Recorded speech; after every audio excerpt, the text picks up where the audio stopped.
Headlines ఇక డీటెయిల్స్లోకి వెళ్తే టీవీ సీరియల్లో భాగస్వామిగా చేర్చుకుంటానంటూ నిరుద్యోగి నుంచి లక్షల్లో డబ్బులు వసూలు చేశాడో టీవీ ఆర్టిస్ట్ బొప్పన విష్ణువర్ధన్పై బాధితుడు పోలీసులకు ఫిర్యాదు చేశాడు. ఇందుకు సంబంధించి పూర్తి సమాచారం మా కరెస్పాండెంట్ తిరుమలని అడిగి తెలుసుకుందాం. తిరుమల, చెప్పండి, ఎవరి విష్ణువర్ధన్, మోసపోయిన వ్యక్తి ఎవరు, ఎంత డబ్బులు కాల్ చేశాడు? గతంలో అనేక సీరియల్లో టీవీ ఆర్టిస్ట్ గా నటించినటువంటి బొప్పన విష్ణువర్ధన్ ఫణి కుమార్ అనే ఆర్టిస్ట్ నిరుద్యోగుల యువకులను టార్గెట్ గా చేసుకుని సీరియల్ త్వరలో తాను హీరోగా రాబోతున్నటువంటి వారాలపై సీరియల్లో మీకు 40% షేర్ ఇస్తానని చెప్పి కొంతమంది యువకులు ఎవరంటే ప్రస్తుతానికి పోలీసులకు కేవలం ఒక నిరుద్యోగి ప్రసాద్ అనే ఒక వ్యక్తి మాత్రమే ఫిర్యాదు చేశారు. ఆ వ్యక్తి వద్ద నుంచి 5 లక్షల రూపాయలు తీసుకున్నట్లు, అదేవిధంగా తిరిగి తన డబ్బులు చెల్లించాలంటూ లేదా సీరియల్లో చేసుకోవాలంటూ కొరగా అతను ఒక ఉన్నతాధికారి, పోలీస్ శాఖలో ఉన్నటువంటి డిఐజీ స్థాయి ఉన్నతాధికారి పేరుతో అతన్ని బెదిరింపులకు పాల్పడుతున్నట్టు కూడా నిన్న లంగరౌజ్ పోలీస్ స్టేషన్ లో ఫిర్యాదు చేయడం జరిగింది. హరి తిరుమల్, బాధితుడు ప్రసాద్ మనకి ఫోన్ లైన్లోకి వచ్చారు. మీరు లైన్లో ఉండండి, మళ్ళీ మీ వద్దకు వస్తాం. ఈ విషయంపై మాట్లాడేందుకు బాధితుడు ప్రసాద్ ఫోన్ లైన్లో సిద్ధంగా ఉన్నారు, మాట్లాడదాం. ప్రసాద్, చెప్పండి, విష్ణువర్ధన్ ఏం చెప్పి మీ దగ్గర డబ్బులు తీసుకున్నాడు, ఎంత తీసుకున్నాడు? నమస్తే సార్, నా పేరు ప్రసాద్ అండి. నేను 10 years నుంచి సిటీకి రావడం, యాక్షన్ అంటే చాలా పిచ్చి, కావాలన్న చాలా అభిలాష. అయితే ఈయన ఒక విష్ణు అనే వ్యక్తి అయ్యాడు. ఆ వ్యక్తి ఏమన్నాడంటే, నాకు ప్రముఖ టీవీ ఛానల్లో నాకు క్లాట్ ఓకే అయిపోయింది, కార్పొరేట్ కంపెనీలు అడ్వర్టైజ్మెంట్స్ వస్తున్నాయి, అది ఇది అన్నారు. అయితే నాకు 5 లక్షలు కావాలి, నీకు 45 రోజులు ఇచ్చేస్తాను, దాంతోపాటు నీకు 40% షేర్ ఇస్తాను అన్నాడు. నేను అన్నాను, సార్ ఇది నేను వచ్చాను, మీరు ఆర్టిస్ట్ కాబట్టి ఓకే, మనము అందరం కలిసి గ్రో అవుతాము, మాకు హెల్ప్ కావాలి కాబట్టి నీకు నేను ఖచ్చితంగా సపోర్ట్ చేస్తానండి, అందులో డౌట్ లేదన్నాను. అయితే తీసుకున్న తర్వాత 5 lakhs కి ఎటువంటి లెక్కలు కూడా నేను అడగలే. మనకు కావాల్సింది ఏంటి, సీరియల్ బయటకు రావాలండి, మనము వెల్ నోన్ అవ్వాలి, మనకి పేరు రావాలి అని చెప్పి అన్నా. అయితే అదేం లేదు, అంతా అయిపోతుంది అది అని చెప్పాడు. 5 lakhs పత్తా లేదు, నెక్స్ట్ సీరియల్లో అది ఎటువంటి టెలికాస్ట్ లేదు. అర్థమైంది ఏంటండి, ఇది కరెక్ట్ కాదండి, ఇంతవరకు డబ్బులు కూడా నేను ఇచ్చే ముందు కూడా చెప్పాను, మనం కష్టపడుతున్నామండి, నేనేమి లక్షలు కోటీశ్వరిని కాదు, నాకు హెల్ప్ చేయాలి సార్. అదంటే లేదు, మాకు డిఐజీ కాంతారామయ్య నాకు 10 లక్షలు ఇస్తా అన్నాడు, దానికోసమే నీ దగ్గర నేను హెల్ప్ తీసుకున్నాను తప్ప నీ దగ్గర నుంచి ఏదో డబ్బులు తీసుకోవాలని నాకు లేదు. మా మావయ్య ఆల్రెడీ వస్తారు, ఓపెనింగ్ వస్తారు, 10 లక్షలు మనకి ఇస్తారు, డోంట్ వరీ అన్నాడు. నేనేంటంటే ఆ నమ్మకంతోనే నేను సార్ ఉన్నారు, పెద్ద వ్యక్తి ఉన్నారు కాబట్టి మనకు ప్రాబ్లం లేదు అనుకున్నాం. అంటే ఇచ్చేటప్పుడు ఆయన కలిసారా? మీరు పెద్ద ఆయన చెప్తున్న అతన్ని మీరు కలిసారా? కాంతారావు సార్ని కలవలేదు సార్ నేను, మురళీమోహన్ గారు మనవాడిని. కానీ ఏంటంటే ఆ వ్యక్తి ఏం చేసేవాడంటే, కాంతారావు గారికి ఫోన్ చేసేవాడు మా ముందే, మావయ్య మీరు ఎక్కడున్నారు, ఏంటి సంగతి ఏదంటే, చెప్పండి మావయ్య ఇలాగ నేను సీరియల్లో ఓపెన్ చేయాలనుకుంటున్నాను, అది ఇది అని చెప్పి, సరే నేను ఓపెనింగ్ ఎప్పుడు అవుతుంది ఇది అని ఒక సార్ కూడా. అయితే లేదు మావయ్య నేను చెప్పాను త్వరలోనే అవుతుంది అది, అంటే సపోర్ట్ కావాలంటే తప్పకుండా అని చెప్పి అనేవారు సార్. నాకు ఆ కాన్ఫిడెన్స్ తోనే, ఆ ధైర్యంతోనే నేను అతనికి వెళ్ళాను తప్ప, అతను ఏదో మెగాస్టార్ అని చెప్పేసి, అతను ఏదో మాకేదో ఉద్ధరిస్తాడని చెప్పేసి, మాకేదో హెల్ప్ చేసేసి మమ్మల్ని ఎక్కడికో తీసుకెళ్లిపోతాడన్న ఉద్దేశంతో మాకు లేదు. మరి ఫోన్ చేసేటప్పుడు అతను ఎవరితో మాట్లాడుతున్నాడు, ఏం మాట్లాడుతున్నాడు అని తెలియకుండా మీరు అంత గుడ్డిగా ఇచ్చారు. ఓకే, డాక్యుమెంట్స్ అన్న రాసుకున్నారా 5 లక్షల రూపాయలు ఇచ్చేటప్పుడు? రాసుకున్నాం సార్. 1 more ఏంటంటే, గుడ్డిగా ఇవ్వలేదు, కాంతారావు సార్ దగ్గరికి తీసుకెళ్ళాడు కూడా ఈ వ్యక్తి. చెప్పండి. తీసుకెళ్లాడు, ఓపెనింగ్ చెప్తే సార్ కూడా ఓకే అన్నారు. సార్ మీరు చూస్తూనే ఉన్నారు పిక్చర్స్ అవి, నేను అబద్ధం చెప్పాను అనుకుంటే మరి సార్ ఎట్లా వస్తారు, నేనేమన్నా మార్కింగ్ చేశానా ఏమైనా, ఇది పెద్ద ఇష్యూ కదా సార్, పెద్ద వాళ్ళతో ఉన్నది, మేము తప్పుగా చెప్తే మాకే ఇబ్బంది కదా, మేము ఇండస్ట్రీలో ఇలా గ్రోత్ అవ్వాలనుకుంటున్నాం. అలా అన్నప్పుడు మీరు తప్పుగా చెప్పారని చెప్పట్లేదు ప్రసాద్, అంటే మీరు 5 లక్షల రూపాయలు ఇచ్చారు, అతను కాంతారావు దగ్గరికి తీసుకెళ్లాడని కూడా చెప్తున్నారు. ఇదంతా ఇది జరిగిన తర్వాత మళ్ళీ మీరు వెళ్ళారా పెద్ద ఆయన దగ్గరికి? వెళ్ళాం సార్, వెళ్ళాము. నేను మార్చిలో వెళ్ళాను, అప్పుడు టెలికాస్ట్ కాలేదు, అప్పుడు విసిగిపోయింది, మా ఇంట్లో వాళ్ళు కూడా ప్రెషర్ ఎక్కువైపోయింది. మా ఇంట్లో మా అమ్మ వాళ్ళు కూడా, మేము ఉండేది మాది ఈస్ట్ గోదావరి డిస్టిక్, మా అమ్మ వాళ్ళు కూడా ప్రెషర్ పెరిగింది. ఏంట్రా ఇది, ఏం పనులు రా ఇవి, పరువు పోతుంది, ఇది పరువు తక్కువ పనులు ఎందుకు చేస్తున్నారా, చెప్పుకోలేకపోతున్నాము.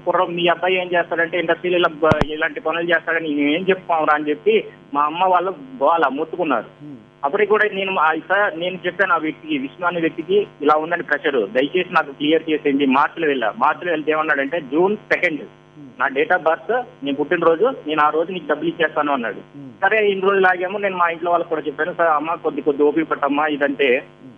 అలాగే అన్నారు. జూన్ 2వ తారీఖు నేను వెళ్తే ఇదే పనిలో ఉన్నాను, ఇంకో ఒక వారం రోజులు అయిపోతుంది, ఇంకో 20 రోజులు అని చెప్పేసి సరే ఇంకా ఆగాము. జూన్ 10, 20 అయిపోయింది. అక్కడ నుంచి ఈయన స్టార్ట్ చేశాడు సార్.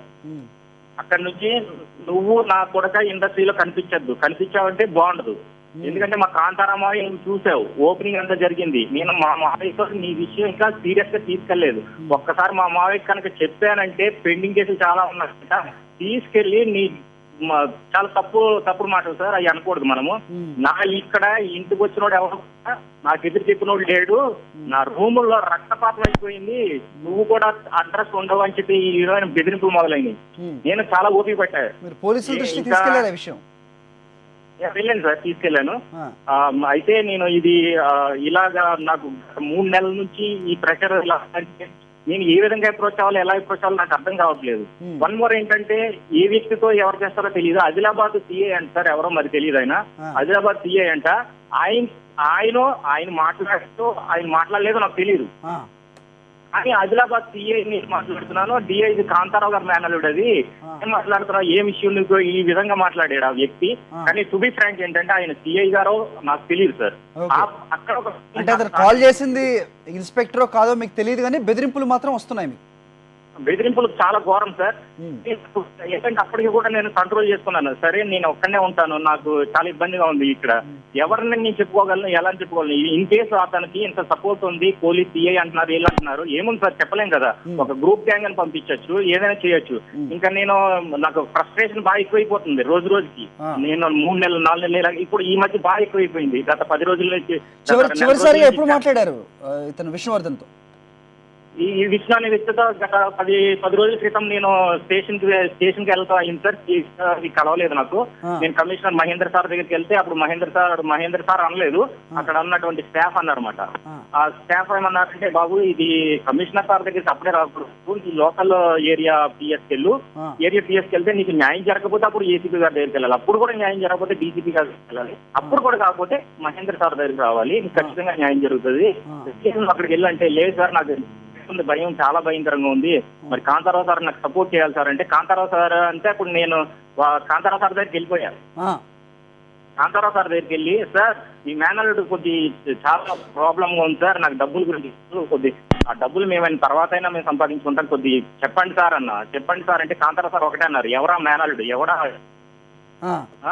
నువ్వు అనవసరంగా నువ్వు మోసపోయావమ్మా, వెంటనే నువ్వు వెళ్ళు పిఎస్కి వెళ్ళేసి నువ్వు కేసు పెట్టు, అతని సంగతి ఏంటో చూద్దాము అని సార్ చెప్పారు. నాకు అప్పుడు ధైర్యం వచ్చింది, ఓకే దిస్ ఈస్ ఫ్రాడ్, మోసపోయాను అని నాకు అప్పుడు అనిపించింది. అనే ఉద్దేశంతో నాకు అప్పుడు ఆ మూమెంట్ సూసైడ్ చేసుకోవాలి అని భయం వేసింది. అది ఆ సిఐ ఆయన ఫోన్ చేసిన ఆ మూమెంట్ లో నాకు చాలా భయం వేసింది, ఎందుకంటే చెప్పలేను సార్ గ్రూప్ ఇదన్నా అవుతుంది అని చెప్పేసి. అప్పుడు నేను ఒక 15 రోజుల క్రితము మహేందర్ సార్ కమిషనర్ గారి దగ్గరికి అక్కడికి వెళ్తే అప్పుడు మన సిఐ గారి దగ్గర పంపించారు. లంగర్ హౌస్, నేను పిఎన్టీ కాలనీలో ఉంటాను, లంగర్ హౌస్ పంపిస్తే ఇది సార్ పరిస్థితి అంటే వెంటనే టేకప్ చేసి ఎస్ఐ గారు కనెక్ట్ చేసి ఇది సార్ పరిస్థితి చాలా దారుణంగా ఉంది, చేసి చూడండి అంటే, ఇతనికి అప్పుడు 10 రోజులు టైం ఇవ్వండి సార్ అన్నాడు సార్. అప్పుడు కూడా పోలీస్ స్టేషన్ తీసుకొచ్చారు అతన్ని, విష్ణువర్ధన్ పోలీస్ స్టేషన్ పిలిచారు. ఇద్దరు మధ్యవర్తులు వచ్చారు సార్, కోటి అని శంకర్ అని ఇద్దరు మధ్యవర్తులు వచ్చారు ఆ రోజు. అయితే తీసుకెళ్ళలేదు నన్ను స్టేషన్ లో ఉన్నవాడిని బయటికి తీసి, పెద్దవాళ్ళు మేము చెప్తున్నాము, మా మాట పెద్దవాళ్ళని చెప్తున్నాము అది ఇది అని చెప్పి, ఒక 10 రోజులు ఆగమ్మా అని చెప్పి వాళ్ళు చెప్పారు, కోటి అండ్ శంకర్ అనే ఇద్దరు మధ్యవర్తులు. సరే సార్ మీ మీద గౌరవం ఇది అంటున్నారు కాబట్టి, ఎక్కువ వెళ్ళకూడదు అంటున్నారు కాబట్టి, స్టేషన్ ఇద్దంటున్నారు కాబట్టి, సరే అండి ఓకే నేను వస్తాను అని చెప్పి 22nd నేను వాళ్ళ ఇంటికి తీసుకెళ్లాడు సార్. ఈ విష్ణు అనే వ్యక్తి వాళ్ళ ఇంటికి తీసుకెళ్లాడు. వీళ్ళంతా వచ్చారు, పెద్దలంతా వచ్చి మాట్లాడారు, ఇలాగా నీకు 31వ తారీఖు లోపు ఇచ్చేస్తాడు, లేదంటే 5వ తారీఖు డెడ్ లైన్ అన్నాడు. సార్ నాకు డబ్బుల గురించి కాదు సార్, డబ్బులు అతను ఇస్తాడు కూడా నాకు సంబంధం లేదు. ఇప్పుడు ఇతను చేసిన తీరు ఎలా ఉందంటే, దొరికితే జుట్టు పట్టుకొని చంపేస్తాను ఇది అంటాడు, లేదంటే కాళ్ళబేరం వస్తారు. ఏంటి సార్ ఇది, ఎంత పుణ్యం ఇది, మీరు అటువంటి వ్యక్తికి మీరు మధ్యవర్తిగా మీరు వచ్చి ఎలా సపోర్ట్ చేస్తారో నాకు తెలియదు అన్నాను నేను. ఓకే, ఇప్పుడు 5వ తారీఖు ఇస్తాను అతను ఇప్పుడు ఏం చెప్తున్నారు? ఇస్తానికి కూడా లేదు, ఎస్కేప్ అయిపోయాడు ఆయన. ఎస్కేప్ అయిపోయి నేను అవుట్ ఆఫ్ స్టేషన్ లో ఉన్నాను, ఫలానా రోజు వస్తాను, ఫలానా ఇది వస్తానని చెప్తున్నాడు.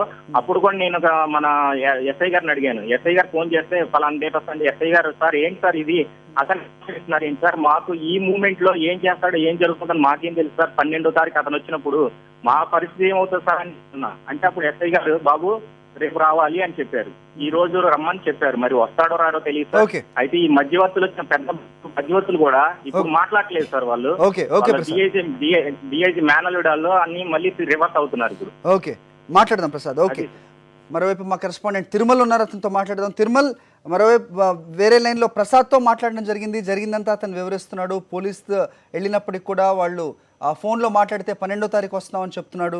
మీరు కలిసారా విష్ణువర్ధన్ని? మీరు మాట్లాడడం జరిగిందా? పోలీస్ స్టేషన్లో మాట్లాడారా? వాళ్ళేం చెప్తున్నారు? అంటే హరి, దీనికి సంబంధించి 3 నెలల క్రితమే ఎవరైతే బాధితుడు ప్రకారంలో బాధితుడు మన సాక్షిని ఆశ్రయించడం జరిగితే కూడా మనం ప్రధానంగా వాళ్ళకి అదే చెప్పాము. అయితే డిఐజీ అధికారికి ఏదైతే ఎవరైతే మోసానికి పాల్పడ్డ వ్యక్తికి ఇద్దరి మధ్య ఉన్న బంధం ఏదైనా మీరు మొదటి దానిపైన అధికారులను కలవని, కాంతారావుని కలిసిన తర్వాత మీరు ఆ అతను మోసం చేసిన వ్యక్తి పైన ఫిర్యాదు చేయండి అని మనం వాళ్ళకి సలహా మేరకు వాళ్ళు, అంటే డిఐజీ కాంతారావు గతంలో వరంగల్లో చేస్తున్న సమయంలో కూడా వీళ్ళు వాళ్ళ వెళ్ళడం జరిగింది. అయితే ఇదే సమయంలో తాజాగా అతను ప్రస్తుతం నగరంలో ఉండటంతోనే బాధితులు కూడా కాంతారావుని కలిసి జరిగిన విషయం చెప్పిన. అయితే దానిపైన కాంతారావు స్పందించి ఇమీడియట్ గా విషయం బాధితులు చెప్పారు. అయితే ప్రస్తుతానికి లంగరోజు పోలీసులు కేసు నమోదు ఇంకా చేసుకోలేదు. అయితే వీళ్ళు నిన్న సాయంత్రం ఫిర్యాదు చేశారు. అయితే దీనికి సంబంధించి ఈ బాధితుడు ఫిర్యాదు చేసిన విషయం తెలుసుకున్న మరికొంతమంది బాధితులు కూడా లంగరోజు పోలీస్ స్టేషన్కి వస్తున్నట్టుగా కూడా మనకు సమాచారం ఉంది. ఏదేమైనప్పటికీ కూడా ఎవరైనా ఏదైనా అవకాశాలు ఇస్తాయంటే మనం 1-2 సార్లు క్రాస్ చెక్ చేసుకొని పెట్టుకోవాల్సి ఉంటుంది. కేవలం వీళ్ళు ఒక నమ్మకాన్ని పెట్టుబడిగా పెట్టి 5 లక్షలు మోసపోయినట్టుగా కూడా మనకు బాధితుల మాటల్లో స్పష్టంగా అర్థమవుతుంది హరి. ఓకే తిరుమల్, పోలీసుల వర్జన్ ఏంటి, వాళ్ళు ఏ విధంగా దీని పురోగతి సాధిస్తున్నారో అప్డేట్స్ కోసం మిమ్మల్ని మళ్ళీ కాంటాక్ట్ చేస్తాం. Thanks for the updates Tirumal.